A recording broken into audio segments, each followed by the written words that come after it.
사랑하는 성도 여러분, 우리가 믿고 의지하는 하나님은 어떤 분이라고 생각하십니까?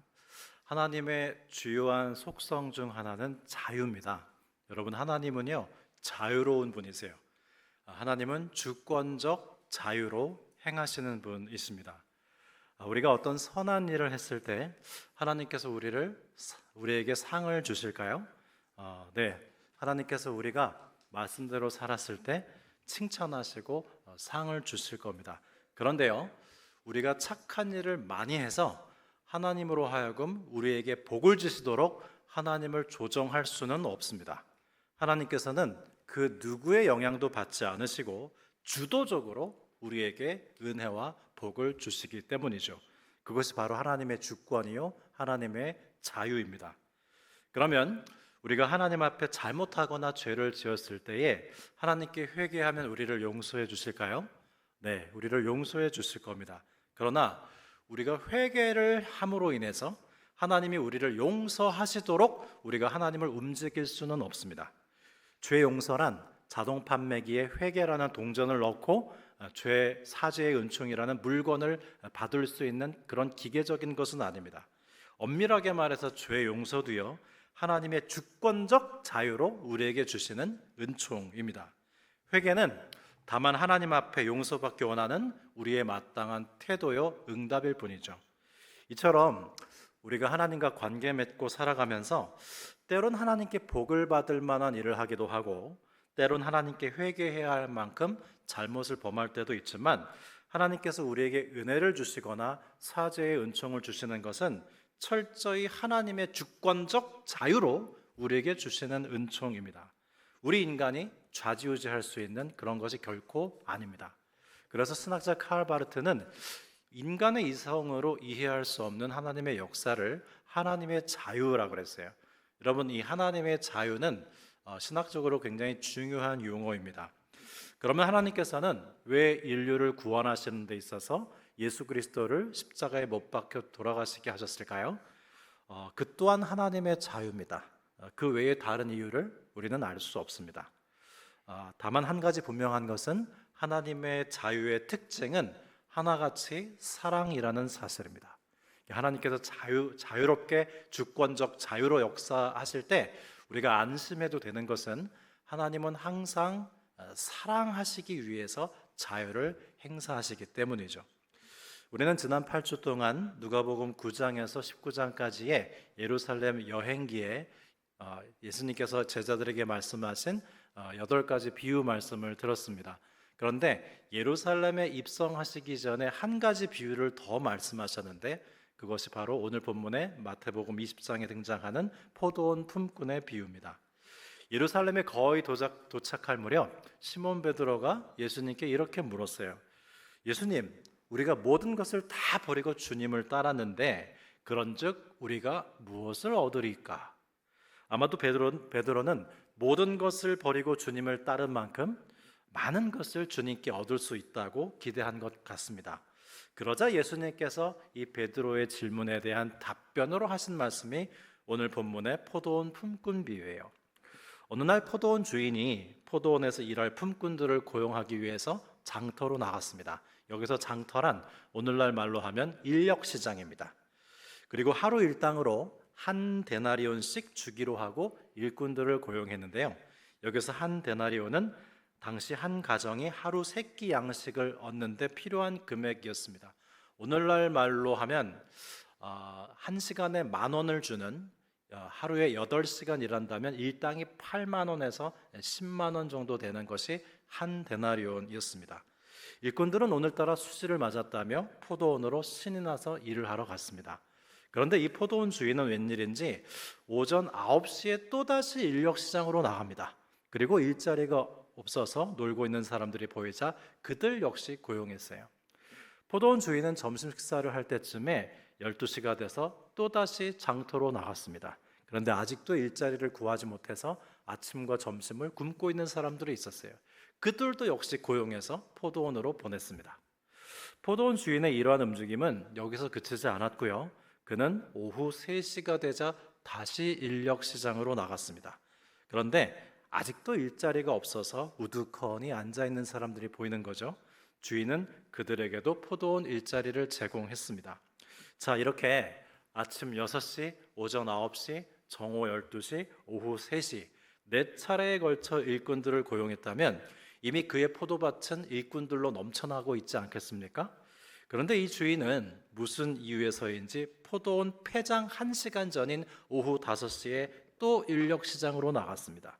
그는 마치 자신의 포도원을 위해서 일꾼들을 고용하는 사람이 아니라 일꾼들에게 자리를 주기 위해서 포도원을 경영하는 사람과 같이 보였습니다. 아니나 다를까 인력 시장에 나가보니 하루 해가 다 저무는 폐장 1시간 전 오후 5시에도 일자리가 없어서 풀이 죽어 있는 사람들이 보였습니다. 아마도 이 오후 5시가 되도록 품꾼으로 고용되지 못한 사람들은 건강하기보다는 병든 사람일 수 있고요. 혹은 어딘가 부상을 당해서 다리를 절거나 한쪽 팔을 쓰지 못하게 된 장애인들도 있었을 겁니다. 그 누구도 이 가엾은 사람들을 고용해 주지 않았던 거죠. 그러나 이 포도원 주인은 포도원 일이 다 끝나가는 폐장 1시간 전이 되었음에도 불구하고 그들을 고용해서 포도원으로 또 들여보냈습니다. 어쩌면 이 사람들은 포도원에 들어가서 할 일이 별로 없을 수도 있죠. 이미 6시, 9시, 12시, 3시에 고용된 일꾼들이 일을 거의 다 해놨을 것이고 시간적으로 곧 폐장을 코앞에 두고 있기 때문에 이 마지막 5시에 고용된 사람들은 별로 할 일이 많지 않았을 겁니다. 이윽고 하루가 다 저물고 하루 임금을 받을 시간이 되는데요. 이 포도원 품꾼 비유의 클라이맥스는 임금을 지급하는 장면입니다. 신비롭게도요, 이 포도원 주인이 아침 6시, 9시, 12시, 3시, 5시 이렇게 온 순서대로 임금을 지급하지 않고 제일 마지막 5시에 온 품꾼들부터 임금을 지급하기 시작했는데요. 마지막에 온 품꾼들에게도 한 데나리온을 지급해 주었습니다. 그러자 그보다 먼저 와서 일한 사람들이 술렁이기 시작했어요. 아니, 폐장 1시간 전에 와서 일도 제대로 안 한 사람에게 한 데나리온을 줬다면 우리처럼 일찍 온 사람들한테는 더 많은 임금을 지급해 주지 않을까 마음이 설레고 기대가 되었습니다. 근데 이게 웬일입니까? 주인은 본래 계약한 대로 6시, 9시, 12시, 3시 그때 온 사람들에게도 똑같이 한 데나리온씩 주는 것이었습니다. 성도 여러분, 만일 여러분이 먼저 와서 일한 일꾼이라면 어떻게 반응하시겠습니까? 포도원 주인이 관대하구나. 그를 칭찬하고 마지막에 왔지만 나랑 똑같은 임금 한 데나리온을 받은 사람에게 당신 참 오늘 운 좋다고 함께 기뻐해 주겠습니까? 아니면 어떻게 1시간도 일하지 않은 사람과 온종일 수고한 나를 똑같은 취급을 할 수 있겠냐며 주인에게 불만을 제기하겠습니까? 먼저 포도원에 들어와서 일한 사람들은 주인을 원망하고 불평하며 말했습니다. 주인장, 오후 5시에 들어온 사람들은 1시간도 일하지 않았는데 어떻게 우리를 그 사람들과 동일하게 취급한단 말이오? 이건 불공평합니다. 그런데 여러분, 지금 이 포도원 주인은 절대로 불공평하지 않습니다. 왜냐하면 모든 일꾼들에게 처음부터 한 데나리온을 약속했고 약속대로 한 데나리온씩 지급했기 때문이죠. 그래서 주인은 말했습니다. 친구여, 내가 내게 잘못한 것이 없노라. 내가 나와 한 데나리온을 약속하지 아니하였느냐? 내 것이나 가지고 가라. 나중에 온 사람에게 너와 같은 것을 주는 것은 내 뜻이니라. 내 주권적 은혜니라 라고 말한 겁니다. 여러분, 예수님께서 왜 이 포도원 비유를 말씀하셨다고 했죠? 베드로가 모든 것을 버리고 주님을 따른 우리에게 보상이 뭐냐고 물었기 때문입니다. 그런데 오늘 포도원 품꾼 비유를 자세히 보면 하나님의 자유와 하나님의 주권이 강조되고 있어요. 이 포도원 주인이 바로 하나님입니다.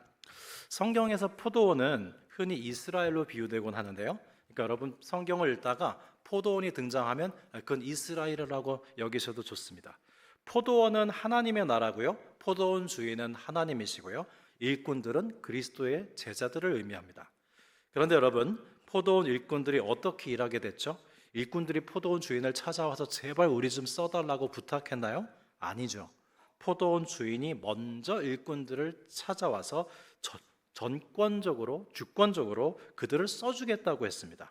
그것도 6시, 9시, 12시, 3시, 5시 5차례에 걸쳐서 포도원 주인이 먼저 일꾼들을 찾아와서 손수 고용해 준 것이죠. 은혜입니다. 성도 여러분, 우리가 하나님을 믿은 처음 순간을 한번 떠올려 보시겠습니까? 내가 먼저 하나님을 찾고 내가 먼저 교회를 왔고 스스로 믿음을 가졌나요? 그렇지 않죠. 틀림없이 하나님이 먼저 나를 찾아오셨고 나에게 믿음도 주셨습니다. 생각해 보면 일자리도 기회도 건강도 물질도 믿음도 다 하나님이 주신 거 아닙니까? 때론 건강을 잃기도 하지만 하나님은 또 큰 은혜를 주시죠. 애초부터 모든 것이 다 하나님이 주신 건데 무슨 보상을 바라는 걸까요? 본문을 자세히 보면 포도원 품꾼 비유를 앞뒤로 감싸고 있는 구절이 있는데요. 비유 바로 직전인 마태복음 19장 30절을 세 번역으로 읽어드리겠습니다. 그러나 첫째가 된 사람들이 꼴찌가 되고 꼴찌가 된 사람들이 첫째가 되는 경우가 많을 것이다. 먼저 된 자가 나중되고 나중된 자가 먼저 된다는 말보다 더 실감나시죠? 첫째가 된 사람들이 꼴찌가 되고 꼴찌가 된 사람들이 첫째가 되는 경우가 많을 것이다. 그렇게 시작했고요. 비유가 끝나는 마지막 마태복음 20장 16절은 순서가 바뀌어서 이와 같이 꼴찌들이 첫째가 되고 첫째들이 꼴찌가 될 것이다 그랬습니다. 즉 보상을 요구하는 마음으로는 아무리 먼저 예수님의 제자가 되었다 하더라도 나중에 부름받은 사람만 못하게 된다는 뜻이고요. 비록 나중에 부름받았다고 하더라도 보상을 요구하지 않고 그 자체로 감사하는 사람들은 보상을 요구하는 먼저 된 사람보다 낫다는 뜻입니다. 우리는 어디에 속해 있을까요? 그래서 여러분, 직장에서 오래 근무한 분들일수록 처음 마음으로 돌아가는 깨어있음이 좀 필요합니다. 왜냐하면 처음에 일자리가 생겼을 때 우리는 감격하잖아요. 감동하고 감사하죠. 일할 곳이 생겼다. 그러나 어느덧 시간이 흐르면 지금의 기회가 당연해지고 권리와 대가를 요구하는 마음이 커지면서 기쁨과 감사는 사그라들고 말죠. 교회를 보면 교회마다 임기제가 있는 교회가 간혹 있습니다. 저는 이 임기제가 그런 면에서 의미가 있다고 생각하는데요. 익숙함으로 인해서 감사와 기쁨을 잃어버리고 보상과 대가를 바라는 순간이 오기 전에 아예 임기를 제한해 두고 감사함으로 마무리하게 한 다음 다른 기회의 첫 마음으로 다시 시작하도록 임기를 정해놓는 거죠. 앞서 하나님의 속성에 대해서 하나님은 자유로운 분이라고 말씀드렸잖아요. 그 외에도 하나님의 주요한 속성이 두 가지 더 있습니다. 하나는 하나님께서 창조주시라는 것과 또 다른 하나는 하나님께서 구원자시라는 거예요. 여러분, 이 두 가지를 잘 기억해 두십시오. 성경에서 누누이 반복되고 강조됩니다. 하나님은 창조주세요. 그래서 창조 사역을 지금도 하세요. 하나님은 또한 구원자십니다. 그래서 지금도 구원 사역을 계속하고 계세요. 우리가 주일에 모여서 하나님을 찬송하는 것도 하나님의 창조 사역과 구원 사역을 높여드리는 것입니다. 하나님께서 창조주시면 우리는 어떤 존재죠? 우리는 피조물이에요. 노벨 문학상을 수상한 한강 작가는 자녀를 낳는 것에 조금 회의적이었다고 합니다. 왜냐하면 작가가 바라보는 세상에 참 고통이 많거든요. 이 고통이 많은 세상에 우리 아이를 출산해서 이 아이가 또 고통을 받게 하고 싶지 않았대요.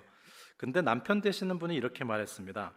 세상에 맛있는 게 얼마나 많아? 여름엔 수박이 달고 봄엔 참외가 맛있고 목이 마를 땐 물도 단데 그런 걸 아이에게 한번 먹여주고 싶지 않아? 빗소리도 듣게 해주고 새하얀 눈이 내리는 것도 보여주고 싶지 않아? 거기에서 마음이 열려서 아이를 낳게 됐다는 거죠. 올 가을에 종로에 위치한 교보문고 커다란 광고 간판에 다음과 같은 최승자 시인의 시 한 구절이 올라와 있습니다. 그 종로에 위치한 교보문고는 광고가 좀 특이해요. 강남역에 있는 교보문고도 비슷한데 커다란 간판에 우리 마음을 울리는 시귀를 올립니다. 내용은 이렇습니다. 이상하지? 살아있다는 건 참 아슬아슬하게 아름다운 일이란다. 이상하지? 살아있다는 건 참 아슬아슬하게 아름다운 일이란다. 온라인상에 회자되는 이런 글이 있습니다. 냉장고를 열면 먹을 음식이 있고 옷장을 열면 입을 옷이 있다면 누워서 잠잘 공간까지 있다면 당신은 이 지구상에서 상위 25%의 부자다. 굶주림의 고통을 겪고 있지 않다면 당신은 이 세상에서 10억 명보다 훨씬 행복한 사람이다. 오늘 아침 건강하게 눈을 뜨고 숨을 쉬고 움직이고 밥을 먹을 수 있다면 그 자체로 이미 축복을 받은 것이다. 여러분, 내가 이 세상에 존재하고 있다는 것 자체가요, 이미 하나님의 큰 사랑을 받은 증거입니다. 여름에 수박을 먹을 수 있고, 가을에 배를 먹을 수 있고, 드높은 파란 하늘을 볼 수 있고, 예쁜 단풍이 드는 것도 볼 수 있죠. 겨울엔 하얀 눈이 내리는 것도 볼 수 있을 겁니다. 그런데 나는 이 땅에 태어나기 위해서 한 게 아무것도 없습니다. 창조주 하나님께서 나를 이 세상에 존재하게 해주신 것도 은혜인데 거기다가 무슨 보상을 바란다고요? 우리는 포도원에 불려온 일꾼들처럼 내게 주어진 것은 왜 이렇게 적냐고 불평할지 모르지만 내가 이 세상에 태어났다는 것 자체로 이미 감사할 것이 많은 존재입니다. 따라서 우리는 피조물로서 나를 창조하신 창조주 하나님을 찬양하고 감사할 수 있는 것이죠. 두 번째로 하나님은 구원자신데요. 이 포도원 품꾼 비유는 구원론적으로 우리의 공로로 은혜를 받은 것이 아니라는 의미가 있습니다. 포도원 품꾼들은 자기 공로로 포도원에 고용된 게 아니에요. 전적으로 포도원 주인이 고용해 준 것입니다. 여러분, 본래 은혜는요, 절대 못 갚습니다. 은혜를 갚는다고요? 갚을 수 있다면 그건 이미 은혜가 아닌 거예요. 어렵고 힘들어서 누군가에게 돈을 빌릴 수도 있고 돈을 갚을 수도 있겠죠. 그러나 돈은 갚을 수 있을지언정 돈을 빌려준 그 은혜는 못 갚습니다. 갚을 수 있다면 그건 은혜가 아니에요. 은혜를 받았다면 보상해 준다거나 대가를 치를 수 없습니다. 이게 은혜의 절대성입니다. 가족들을 하루 종일 굶길 수 있었는데 포도원 일꾼으로 부름받아서 한 데나리온을 받았어요. 전문성을 지닌 사람들이나 하루 일하고 한 데나리온을 받을 수 있는데 아무런 전문성도 없는 품꾼으로서 한 데나리온이나 받았단 말입니다. 은혜죠. 그것도 하루 종일 일한 것도 아닌데, 더구나 한 시간도 일하지 않았는데, 그것이 바로 구원입니다. 구원받은 자가 구원의 은혜를 누릴지언정 무슨 보상을 바랄 수 있단 말입니까? 은혜를 받았음에도 불구하고 보상을 바라는 순간 그가 아무리 첫째 간다고 해도 꼴찌라는 말씀이에요. 그러면 이른 시간부터 나와 일했는데 나중에 나와 일한 사람과 똑같이 한 데나리온 받았다고 불평하는 사람들의 심리를 한번 살펴보실까요? 이 사람들이 불평하는 이유는 자신들이 정당한 보상을 받지 못했기 때문이 아니고요. 자신보다 적게 일한 사람들이 자신과 동일한 보상을 받았기 때문에 불평불만하는 겁니다. 여러분, 이것을 시기심이라고 하는데요. 시기심은 내가 시기의 대상에 대해서만 품고 있는 마음이 아니고 하나님의 주권에 도전하는 것이 바로 시기심의 본질이에요. 그래서 시기심은 7가지 대제 중 하나입니다. 포도원 폐장 1시간 전에 온 사람에게 한 데나리온을 줄 수 있는 권한은 엄연히 주인에게 있습니다. 이것을 신학적 용어로 하나님의 자유라고 한다고 했죠. 하나님께서는 그 누구의 구애도 받지 않고 그 선하신 뜻대로 자유롭게 은총을 베푸십니다. 누가 뭐라고 할 수 없습니다. 그래서 포도원 주인은 말하죠. 내 것을 가지고 내 뜻대로 할 것이 아니냐. 따라서 자신이 먼저 와서 일했다는 이유만으로 주인에게 주라 말할 권리가 없는 겁니다. 성도 여러분, 하나님께서 내 주위에 누군가에게 은총을 주시는 걸 봅니까? 기회를 주시고 명예를 주시고 물질을 주시던가요? 절대 시기하지 마십시오. 요한복음 3장 27절 말씀에 대저 사람은 하늘에서 주신 바 아니면 아무것도 얻을 수 없느니라는 말씀이 있습니다.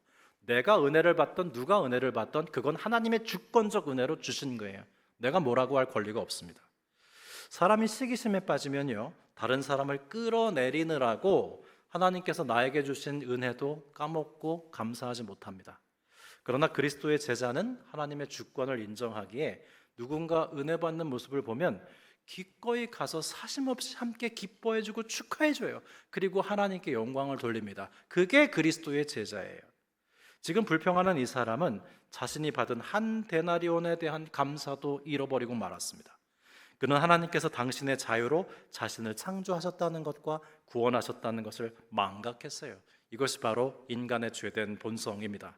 마치 가인이 아벨에게, 사울 왕의 다윗에게, 탕자의 형이 동생 탕자에게 시기심을 갖고 하나님께 불평한 것과 흡사합니다. 사람이 참 교묘해서요, 시기 질투심을 사회정의로 위장하기도 합니다. 아무도 나보다 어렵고 힘들어서는 안 된다는 마음이 아니라 아무도 나보다 잘 돼서는 안 된다는 거예요. 그건 불이라는 거예요. 그러나 복음의 원리는 공산주의가 아닙니다. 복음의 원리는 자기중심적 평등주의를 뛰어넘는 관대함의 원리요, 은혜의 원리예요. 그 원리를 살아가는 사람들이 바로 우리 그리스도인들입니다. 그래서 오늘 본문 포도원 품꾼 중에는 적게 받은 사람은 아무도 없고 모두가 자신이 일한 것보다 더 많이 받았어요. 여러분, 우리가 일한 것보다 더 많이 받은 사람들이에요. 우린 태어나기 위해서 한 게 아무것도 없습니다. 우리는 구원받기 위해서 한 일은 아무것도 없습니다. 따라서 우리는 일한 것보다 더 많이 받은 사람들이에요. 무슨 보상을 요구한단 말입니까? 어제 저는 결혼 주례를 했는데요. 결혼 주례를 할 때마다 신랑 신부에게 당부하는 진리의 말씀이 있어요. 그게 뭐냐면 여러분 서로 사랑해야 되는데 하나님을 사랑할수록 서로를 더 잘 사랑할 수 있습니다. 하나님을 더 사랑하십시오. 남편은 아내를 더 사랑하려고 하고 아내는 남편을 사랑할 준비가 돼 있겠지만 하나님을 더 많이 사랑할 때 서로를 더 잘 사랑할 수 있습니다. 알아듣든 알아듣지 못하든 그냥 얘기합니다. 여러분, 부부간의 좋은 관계가 되는 건요, 남편으로서 아내가 원하는 모습이 되고 아내가 남편이 원하는 모습이 되는 게 아니에요. 어떤 면에서 우리가 누군가의 마음에 드는 사람이 되는 것은 그 사람의 한계에 갇히는 겁니다. 그래서 굳이 누군가의 마음에 들 필요 없어요. 남편 마음에 들 필요 없고 아내 마음에 들 필요 없고요. 더 나아가서 그냥 하나님 마음에 드는 사람이 되세요. 그러면 내 아내는 나를 평생 존경할 겁니다. 내가 하나님을 기쁘시게 하는 사람이 되고 하나님 마음에 드는 한 남자가 되면 내 아내는 나를 존경할 수밖에 없어요. 그리고 내가 하나님을 기쁘시게 하고 하나님 마음에 드는 그런 여성이 된다면 내 남편은 평생 나를 사랑스러워할 겁니다. 그게 하나님을 더 사랑하면 서로를 더 잘 사랑하게 된다는 진리예요. 나를 시기 질투하는 사람 마음에 들 필요는 더더욱 없죠. 내비두십시오. 그의 마음에 들 필요 없습니다. 그의 옹졸한 마음 안에 나를 제한시킬 필요가 없는 겁니다. 다만 우리 자신이 하나님께서 원하시는 사람이 된다면 나보다 나중에 와서 더 많은 은혜를 받는 사람이 있다고 해도 사심없이 축하해주고 하나님께 영광 돌릴 수 있는 거예요. 그게 그리스도의 제자입니다. 성도 여러분, 여러분은 몇 시에 부름받은 일꾼이라고 생각하십니까? 아침 6시에 부름받은 일꾼 같습니까? 혹은 9시, 12시, 3시에 부름받은 일꾼 같습니까? 나의 인생은 지금 몇 시에 서 있습니까? 사실 우리 모두는 폐점 1시간 전인 5시에 부름받은 사람들과 같습니다. 건강하지도 않고 여기저기 다치고 상했고 아무도 써줄 것 같지 않던 사람들이 바로 우리 자신이죠. 하루 수당을 받을 자격도 없고 그만큼 일도 못했지만 한 데나리온을 받았는데 그 한 데나리온이란 내가 이 땅에 태어나 있는 겁니다. 내가 구원을 받은 겁니다. 거기에 감사하는 것이 그리스도의 제자들이에요. 그리고 하나님은 어떤 분이시죠? 하나님께서는 오전 6시부터 9시, 12시, 3시 그리고 늦은 5시까지 우리를 애타게 찾아다니시고 아버지 하나님의 풍성한 포도원으로 초대하시고 값없이 은혜를 주시는 분이 우리 아버지 하나님이십니다. 하나님은 인간의 공평함이라는 기준을 추월해서 그 누구에게도 제한받지 않으시고 하나님의 자유로 은혜 베풀 자에게 은혜를 베푸시는 하나님이시죠. 우리는 오늘 포도원 품꾼 비유 말씀을 통해서 하나님이 누구신지 우리가 누구여야 하는지 말씀을 들었습니다. 하나님은 어떤 분이시라고요? 하나님은 우리를 존재하게 해주시는 창조주이실 뿐만 아니라 우리를 시기심이라는 죄에서 구원하시는 구세주이시며 무엇보다도 하나님의 주권적 자유로 우리를 사랑하시는 분이십니다. 그러면 우리는 어떤 존재로 살아야 하는 것일까요? 우리는 하나님의 자비하심에 불평하거나 하나님께서 은혜 주신 그 수혜자들을 시기하는 사람들로 부름받지 않았습니다. 하나님께서 나를 지으셨고 구원하셨으며 나를 사랑하신다는 사실로 인해 감사하고 은총을 받은 자들과 함께 즐거워하고 기뻐하고 축하하면서 하나님께 영광 돌리는 그리스도의 제자로 부름받은 사람들이 바로 저와 여러분입니다. 기도드리겠습니다. 이 시간 우리에게 주신 말씀을 의지해서 기도하는 시간을 좀 갖겠는데요. 여러분, 우리는 포도원 파장 1시간 전 오후 5시에 부름받은 사람이라고 했죠. 본래 세상에 있지도 않았었는데 창조주 하나님께서 창조해 주셔서 지금 이렇게 있습니다. 뿐만 아니라 구원을 받아 누리고 있죠. 잘한 것 하나 없지만 하나님의 주권적 자유로 지금도 사랑받고 있습니다. 그럼에도 불구하고 내가 예수님 믿는데 보상이 뭐냐고 따지고 있지 않습니까? 혹은 누군가 나보다 잘된 사람과 비교하고 시기하고 있지 않습니까? 이 시간 기도하실 때 하나님, 제가 이 세상에 존재하고 있다는 사실로 인하여서 감사를 드립니다. 이 시간도 구원을 받아 누리고 있는 사실로 인해서 감사합니다. 하나님의 주권적 자유를 찬양하십시다. 그리고 은총을 받은 자들에게는 시기 질투하지 않고 사심없이 함께 기뻐하고 축하하며 참 그리스도의 제자들로 살게 해달라고 이 시간 기도하겠습니다.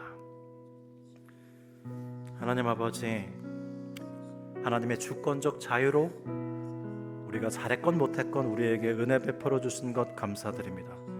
우리는 태어나기 위해서 한 일이 없습니다. 우리는 구원을 받기 위해서 한 게 없습니다. 우리는 일한 것보다 더 많이 받은 사람들입니다.